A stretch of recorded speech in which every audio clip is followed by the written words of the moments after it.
Hello guys! Magandang hapon sa inyo lahat.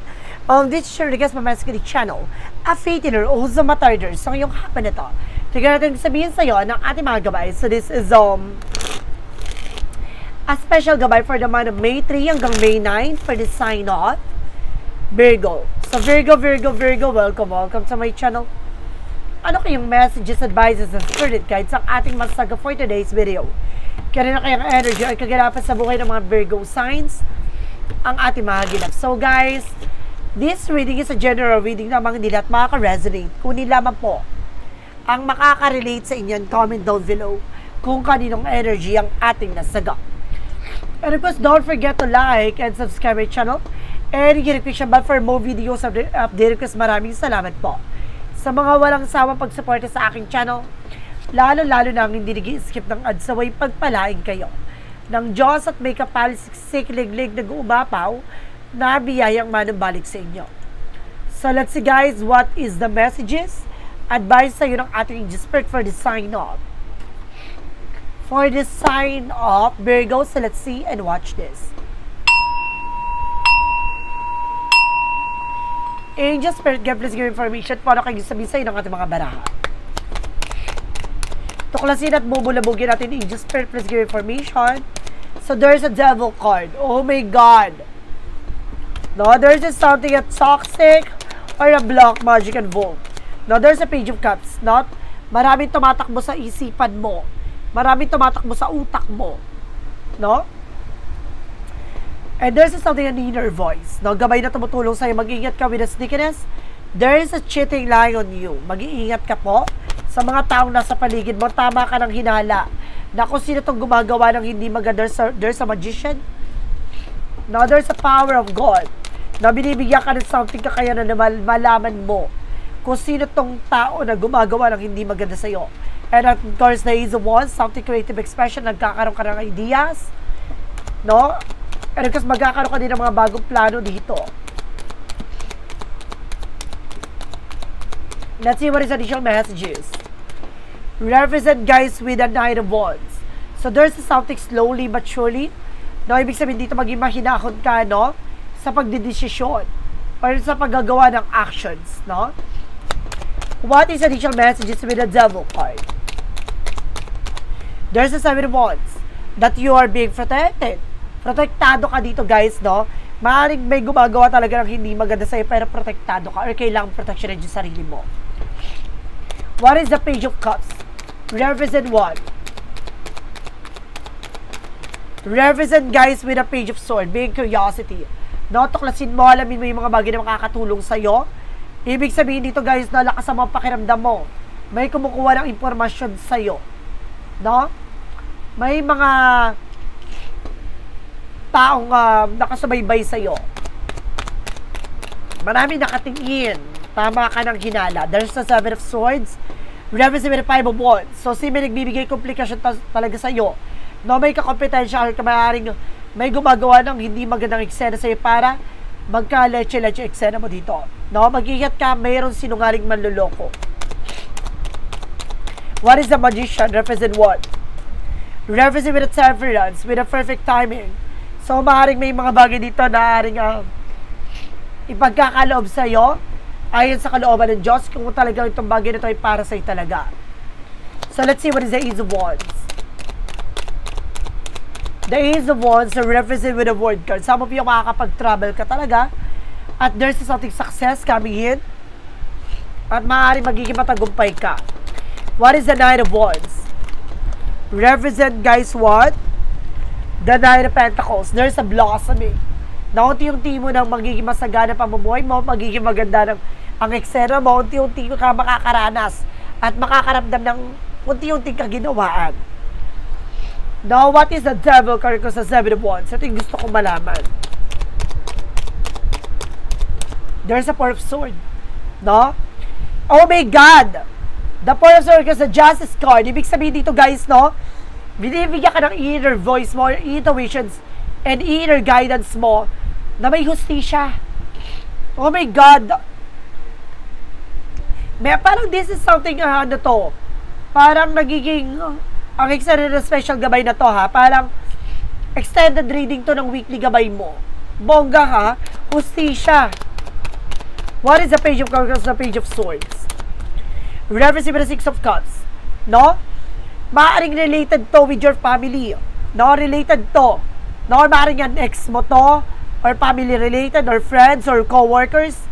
Na maaring nagsusubaybay sa'yo. Huwag ka nagbibigay ng information. Huwag kang magpo-post by social media. What is the Seven of Swords? The Five of Wands. Reference with the Kingman. Something stuck. No, you're feeling stuck. You're feeling imprisonment. Oh my God, lutang ka. Balisa ka dito. See, there's a Three of Cups with the third party. Ibig sabihin dito, it's either kaibigan mo to, or katrabaho, or kamag-anak mo. No? Or an ex. So, let's see. So, let's see what is additional messages with the Magician across the Temperance. There's a Six of Swords with the transition. Unti-unti ka rin makakalaya dyan. No, sa hindi maganda sitwasyon. No, kumaga, magtiwala ka sa plano ng ating Panginoon. No, ibibigay sa'yo with something divine guidance, with the Temperance. No, parang, kumaga, binabalanse ka dito.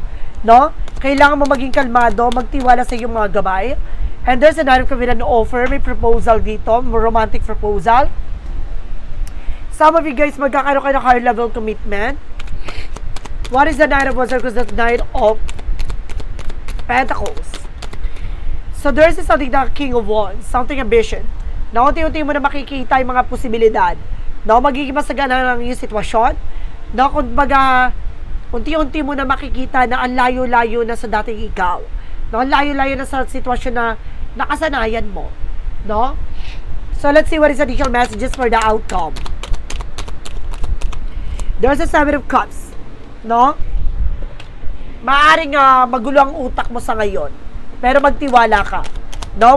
Protektado ka ng ating gabay. There's a Nine of Cups with a wish fulfillment. May mga bagay na matutupad na dito. May mga bagay na may sasakatuparan mo na. Ano man yung mga bagay kahilingan mo, maaring makuha mo yan. And there's a Five of Cups. No? That's something disappointment. No? May mga pagsisisi dito kasi nagtiwala ka. No? May mga panghihinayang dito kasi naniwala ka. No? Mag-ingat ka kasi itong tao na ito is tuso, traidor. And there's a Six of Pentacles na magtutuloy-tuloy about sa finances. Ano man yung mga bagay na binibigay mo, ano man yung mga bagay na pinagkakaloob mo, yung pagkakaloob din sa'yo. And there's a Three of Pentacles for collaboration. No? Makipag-connection ka na maayos, makipag-usap ka na maayos, no? At kailangang protection mo yung sarili mo from this toxic and negative. And because this is something that is a Pentacles, no? Unti-unti mo masisilayan yung sarili mo na ang layo na nasa narating mo, ang layo na sa sitwasyon na kinagagalawan mo, ang layo na, no? Iniikot tong, parang iikot yung kapalaran mo na maaaring makuha mo at masungkit mo ang hustisya karapat dapat para sa'yo. So let's see, additional messages tayo pagdating naman tayo sa finances and career, love life, and kalusugan. So let's see and watch this. Alamin natin yan, no? Ano kaganapan sa buhay mo pagdating sa finances and career. There is an Ace of Cups. No? Nag-uumapaw na passion. No? Parang nag-uumapaw na parang kagustuhan mong gusto itong ginagawa mo. No? Maaring magiging mabilis ang takbo nito. Lalago ito ng mas mabilis pa sa inaakala mo at may magagandang balita na paparating. No? Maybe sinasabi dito na aring lumago ang yung resource of income, lumaki ang salary mo. No, and there's a Five of Swords. Mag-ingat ka lang with the self-sabotage. Nagkakaroon ng self-sabotage kasi parang nagiging panatagal ang kalooban mo or parang nagiging ano ka dito na parang ini-ignore mo, no, yung mga nangyari sa'yo from the past. Yung dapat natutunan mo, no, parang nakakalimutan mo na rin. Kailangan mong kumilos, gumalaw, na baguhin mo na yung ganyang kaisipan mo na kahit ano bang mangyari, na hindi na mababago yung mga taong minsan na nanira sa iyo. Kahit anong pilit mo, hindi magbabago yon. And there's a Two of Swords, there's a decision that you need to make. Kailangan mo mag-decision dito. No? Kailangan mo mag-take ng action. Pagdating sa business, is business. Pagdating sa trabaho, is trabaho. Tutukan mo yan. About naman tayo sa love life. There's a high friends from a lesson learned at the same time, separation. Meron naman dito paghihiwalay. Let's see what is additional messages. With the Knight of Swords. Represent guys with the Moon card. No, a truth reveal. No, talagang marireveal dito lahat sa'yo. No, matutuklasan, malalaman mo lahat ng mga bagay kaganapan sa buhay mo. And there's something, the Queen of Swords. No, there's something, look at the bigger picture. No, kumbaga ngayon pa lang, sinasabi na lilinisin mo na. No, malilinis mo na. Dahil may magandang impormasyon na nadadalhin sa'yo dito. Ngayon pa lang, tanaw na tanaw mo na yung magiging resulta o posibilidad. And there's a 2 of Pentacles, magiging balanse ka dito. No, hindi ka pwede maging one-sided, ganito. Kumbaga, unawain mo. And there's an Emperor, maging mature ka pagdating sa desisyon. No, you have authority para baguhin to. There's a 4 of Wands, no? Some of you, kumbaga, pagsubok din to sa iyong relasyon. Kung tatatag, or of course, kung panghahawakan mo ba, kakapit ka pa ba?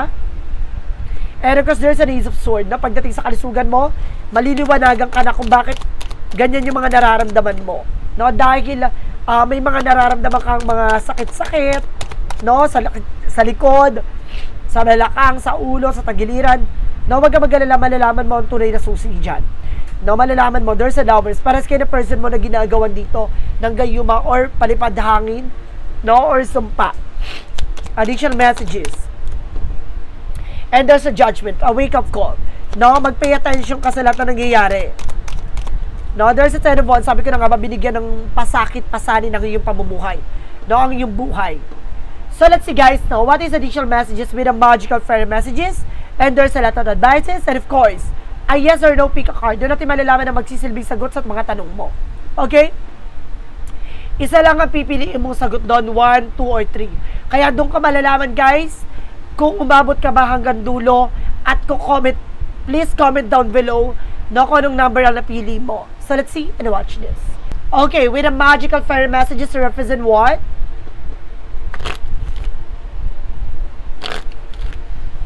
With the magical fairy messages, represent with the affirmation, no? Affirmation na sinasabi na maging positibo ka sa lahat ng eksena. No, wag kang nababaon dyan sa negatibo. Kailangan mong kumawala dyan, let go. No? Let go mo yung mga bagay na alam mong hindi nakakatulong for you. And this is something the perfect timing for you. Na may mga bagay talaga na nakalaan para sa iyo. At the same time, walking away.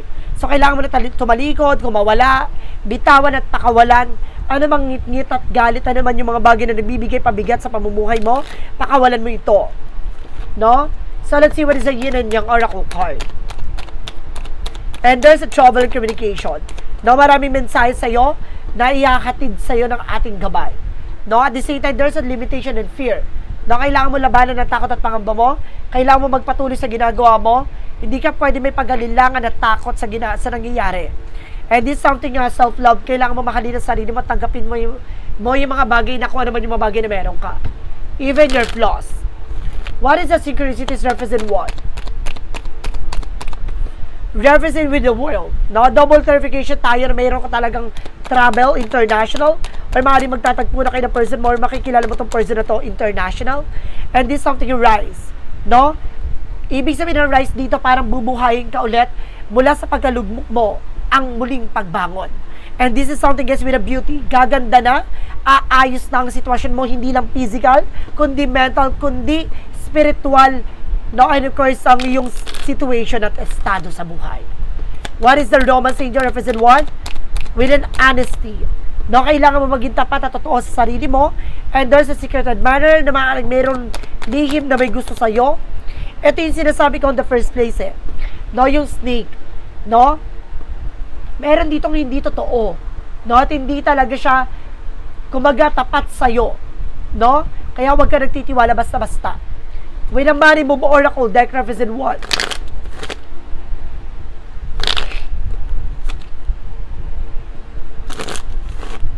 With a Money Move Oracle deck represent with the social status. No? Ibig sabihin dito, don't be get arrogant. No? Huwag kayo magiging magmamataas. No? Kahit na nandiyan ka sa standard na kung ano man yung mga bagay na meron ka. No?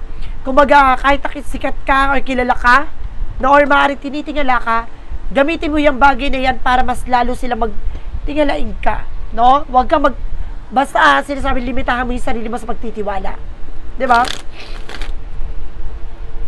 What is an angel's number? Represent what? And there's a 21, 12 where it's up to you. Nasa sa'yo yan.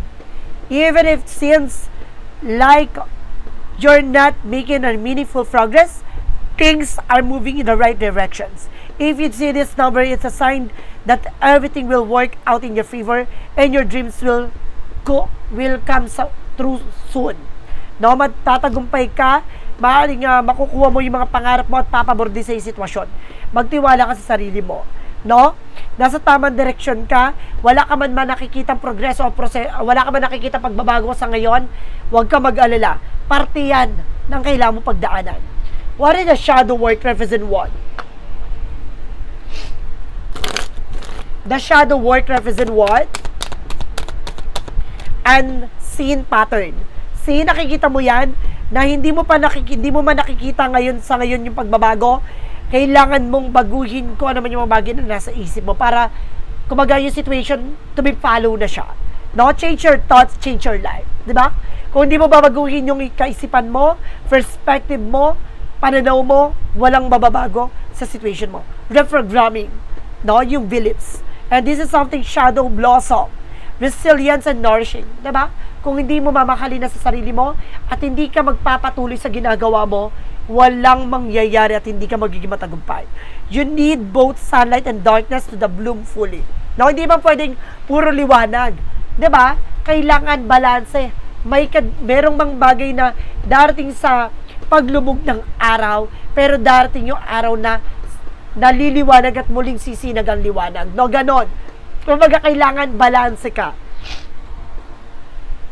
And this is something, guys, with the power of the light. Ano yung magsisilbing liwanag sa eksena mo?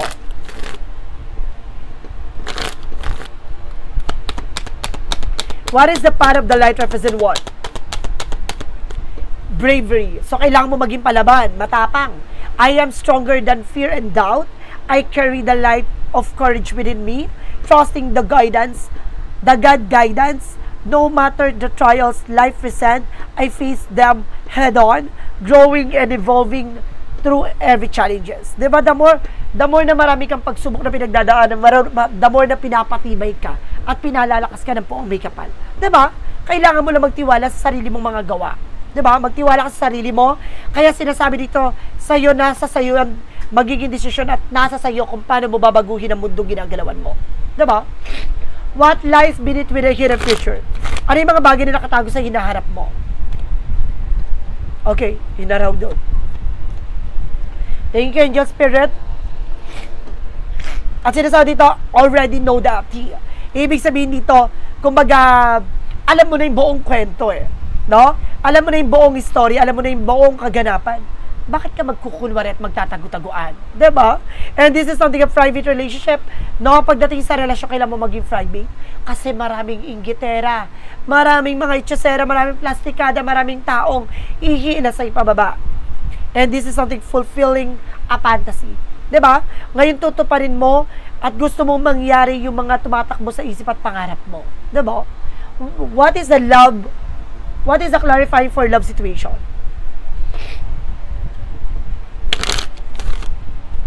Clarifying for love situation represent what?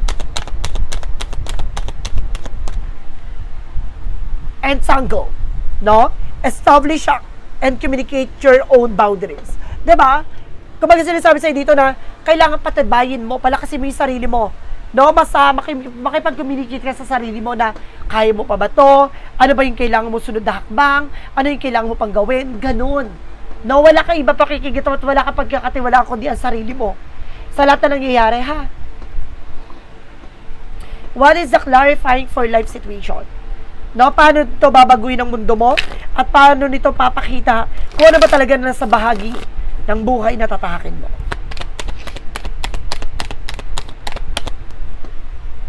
Eclipse of concealment. Navigate through the eclipse of concealment, understanding the cycle, nature of hidden pieces, and waiting revelation.